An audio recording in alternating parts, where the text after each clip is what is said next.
Jumpa lagi dengan saya di channel Desa Tuber. Kali ini saya akan membahas satu isu yang ada dalam Undang-Undang Cipta Kerja. Saya membaca flyer di sosmed bahwa Undang-Undang Cipta Kerja sangat menjanjikan dan menguntungkan masyarakat desa itu.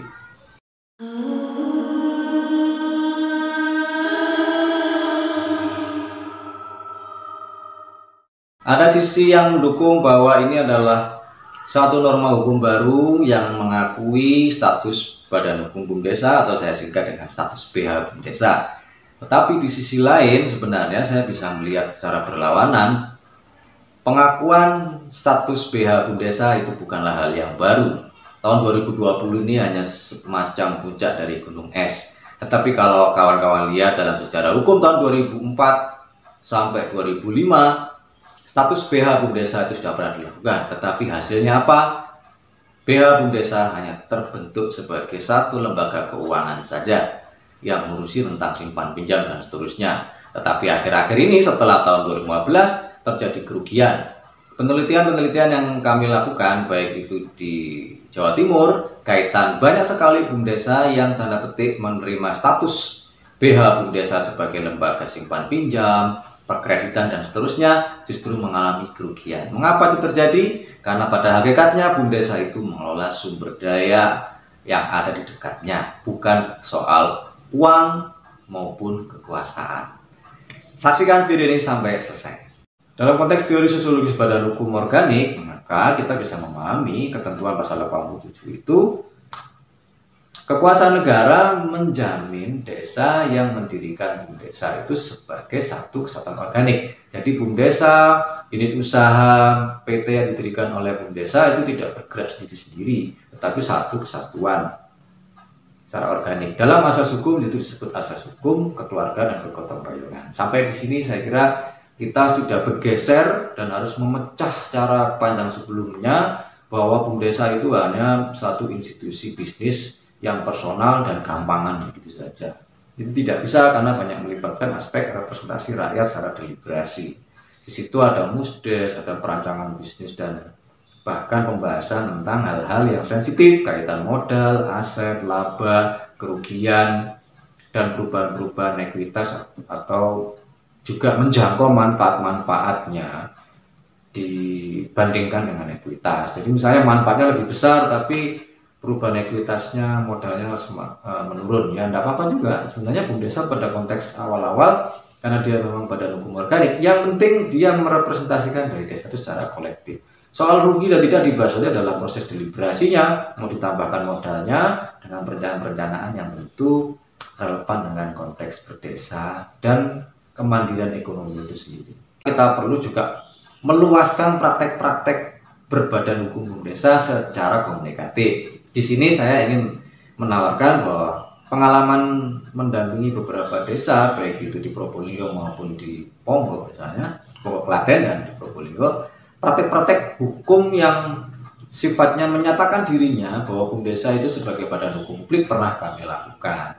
Jadi dalam perdesnya kami sudah jauh lebih progresif mencantumkan BUMDesa adalah badan hukum publik bercirikan desa karena praktek yang berlangsung di sana. Jadi ada aspek manajemen yang dipenuhi, perancangan usaha, standar akuntansi keuangan, dan kemudian pola-pola pendirian ke unit usaha PT sudah disiapkan dalam peraturan di desa.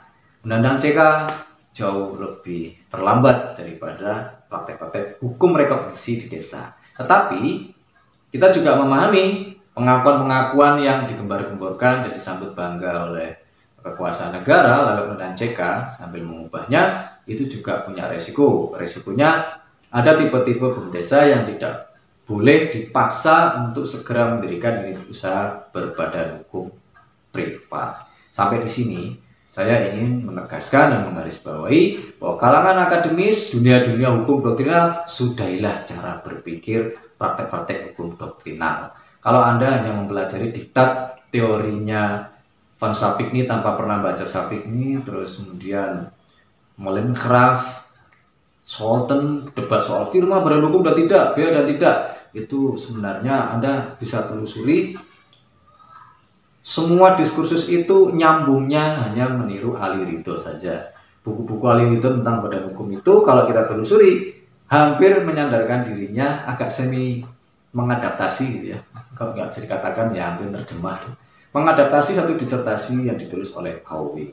Bahwa Howing menyatakan itulah pilihan-pilihan hukum doktrinal ketika memahami pH. Dari sekian teori ya, mau teori organik, pH organik, teori fiksi dan seterusnya, hanya satu yang diakui oleh Howing, yaitu heuristic persons pada hukum yang diatur lewat undang-undangan dan dalam konteks sosiologi hukum itu disebut praktek hukum inkorporasi. Risikonya ya terjadi kekakuan, benturan di sana sini. Maka ada satu referensi penutup yang bisa kita pelajari bersama yang dalam konteks badan hukum dalam lingkup paradigma positivisme hukum, kekuasaan negara mesti fleksibel memperlakukan badan hukum. Jadi organisasi BUMDESA atau organisasi serikat buruh dan sebagainya, termasuk desa itu sendiri, kekuasaan negara perlu fleksibel, kapan mengakui, kapan bisa melakukan pengaturan dan seterusnya. Jangan sampai sibuk mengatur hanya secara fiksi, misalnya serikat buruh dan buruh dipisahkan. Kalau ada perjanjian nanti buruhnya aja, nggak usah pakai serikat buruh. Bagi BUMDESA yang sedang bergerak untuk mendirikan unit usaha PT yang bergerak dalam konteks ketenaga-kerjaan, tentu Undang-Undang Cipta Kerja berdampak juga dan harus ditelaah oleh teman-teman BUMDESA ini. Jangan sampai merugikan serikat buruh, jangan sampai juga lepas kendali, lepas kontrol hanya demi semata-mata uang yang dikumpulkan.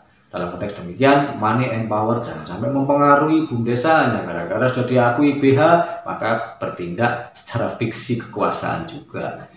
BUMDESA memang sudah diakui sebagai BH, bahkan diubah total dari pengertian sampai alurnya. Tetapi masih ada ruang yang perlu kita bahas bahwa dengan kondisi UU CK yang mengubah undang-undang desa sebagian ini, ada dalam krisis legitimasi, aksi-aksi buruh, misalnya tidak bisa kita lupakan, nanti ada juga uji ke MK misalnya. Kita jangan terlalu euforia, tetapi tetap melakukan praksis-praksis kerja komunikasi ya. Jadi aktivitas tindakan komunikasi supaya BUMDESA tidak terjebak hanya pada personalisasi PT, privatisasi lewat PT dengan alasan apapun. Saksikan terus video-video di channel ini yang akan terus memperjuangkan dan melakukan edukasi, bahkan merefleksikan kalau praktek hukum inkorporasi melalui Undang-Undang CK itu hanyalah pengakuan formal terhadap BH BUMDESA, tetapi belum tentu berhasil. Maka kita perlu juga meluaskan praktek-praktek berbadan hukum BUMDESA secara komunikatif.